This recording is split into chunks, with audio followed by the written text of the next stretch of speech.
मोरबी जिले में 5 जनप्रतिनिधि सरकार द्वारा सस्पेंडेड किए जो जनता के चुने हुए। पहले नगर परिषद चेयरमैन मधुमत, दूसरा नैनवा चेयरमैन प्रेम भाई जी, तीसरा वाइस चेयरमैन आबिद अली जी, चौथी ओवन की सरपंच सुमिता मीना जी,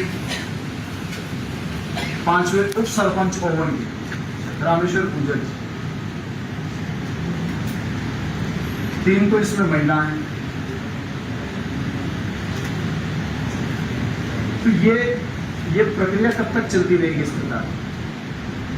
दो विषय से सरकार ने डीएलए ने किया है, पंचायत डिपार्टमेंट ने किया, तो सरकार के लेवल का आंसर यहाँ से तो अरेस्ट देने के लिए तो प्रक्रिया के प्रपोजल तो यही से बनाते हैं ना, आपके नीचे के अधिकारी तो बनाते हैं। जांच रिपोर्ट तो सब वही करता है, डॉक्यूमेंट आपके जो नीचे के कर्मचारी हैं, नहीं मैं इस पे आपसे सवाल नहीं कर रहा हूँ, मैं तो इस पे आपको जवाब दे रहा हूँ। नहीं मैं सवाल भी करूंगा, मैं जवाब भी दूंगा कि ये जो प्रक्रियाएं हैं इन पर जिन के भी दस्तखत हैं प्रक्रिया के दौरान,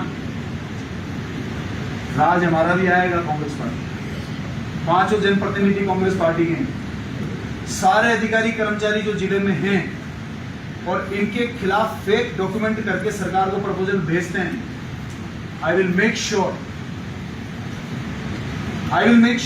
एंड मैं इस सदन के सामने बोल रहा हूं कि उनकी भी प्रताड़ना इनसे ज्यादा हो, ये मैं देखूं, इसलिए बोल रहा हूं। नहीं इसलिए बोल रहा हूं, जिनके साइन है वो आपका अथॉरिटी रहेगी। नहीं मेरा क्या नहीं ये जरूरी है, ये गलत प्रैक्टिस है, इसलिए बोल रहा हूं। जिला परिषद में सारे विभागों के अधिकारी, इसलिए बोल रहा हूं। और कलेक्टर साहब के प्रतिनिधि आप हैं, मैं कलेक्टर साहब को बोलता हूं।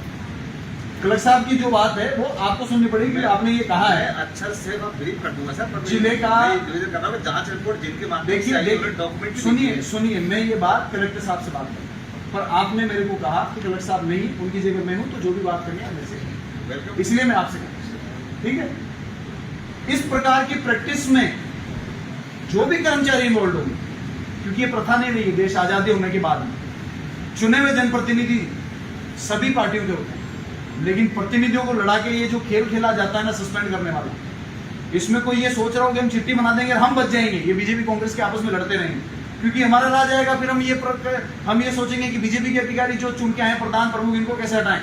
वही कानून है और वही झूठी रिपोर्ट है जिनसे हटा सकते हैं। लेकिन मैं ये दावा कर रहा हूं कि उनसे पहले ये जिनके अधिकारियों की, इसके ऊपर कर्मचारियों की नकली रिपोर्ट के ऊपर साइन है, उनके खिलाफ कार्रवाई होगी, ये मैं सुनिश्चित करूंगा। और जितना इनकी हानि हुई है उससे ज्यादा उनकी हानि होगी, ये मैं तय करूंगा।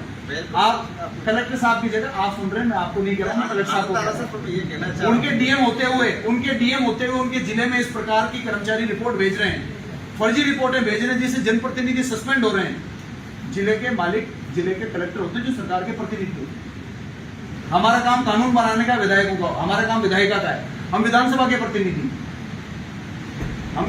प्रतिनिधि हैं, वो सरकार के प्रतिनिधि, और उनकी वॉच में अगर जनप्रतिनिधियों को पार्टी देकर उनके खिलाफ झूठे तथ्य पेश करके उनको सस्पेंड कराने के काम में सिस्टम अगर साथ में मिलता है, तो इसका दंश द्वेष भावना से तो पार्टी दोनों को होगा जब समय आएगा, पर जिन्होंने ये काम किया है वो भी इस दंश को झेलेंगे, ये मैं कहना चाहता हूँ। ये आप लोग सब ध्यान रखना, एवरीथिंग इज नोटेड, एक भी चीज बाईपास नहीं जाएगी। सर इसके अलावा